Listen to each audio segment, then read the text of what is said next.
ગુજરાત પ્રદેશ કોંગ્રેસના મહામંત્રી સંદીપ માંગરોલાએ ખેડૂત સમુદાયના હિતમાં ખેતી વિભાગમાં ચાલી રહેલા ભ્રષ્ટાચારની તાત્કાલિક તપાસની માંગ કરી છે।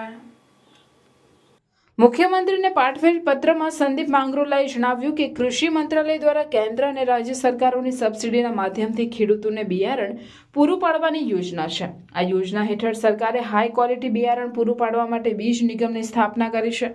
તે ઉપરાંત સહકારી સંસ્થાઓને પણ આ કામમાં સહાય માટે સામેલ કરવામાં આવે છે। સંદીપ માંગરોલાએ જણાવ્યું કે પ્રાઇવેટ એજન્સીઓના સામેલ થવાની અને તેમની એમપેનલ પ્રક્રિયા બિનપારદર્શક હોવાથી ભ્રષ્ટાચાર ફેલાયો છે। 5 કરોડથી વધુની ખરીદી માટે ઈ-ટેન્ડરિંગ કરવાની નીતિ હોવા છતાં કેટલાક કોન્ટ્રાક્ટ સીધી રીતે એજન્સીઓને ફાળવી દેવાયા છે, જેની ચકાસણી જરૂરી છે।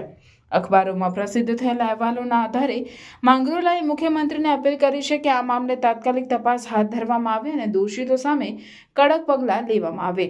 માંગરોલાએ વધુમાં ઉમેર્યું છે કે આ તપાસ ખેતીની મોસમમાં ખેડૂતોને બિયારણ સમયસર અને સારી ગુણવત્તાનું ઉપલબ્ધ કરાવવા માટે મહત્વપૂર્ણ છે।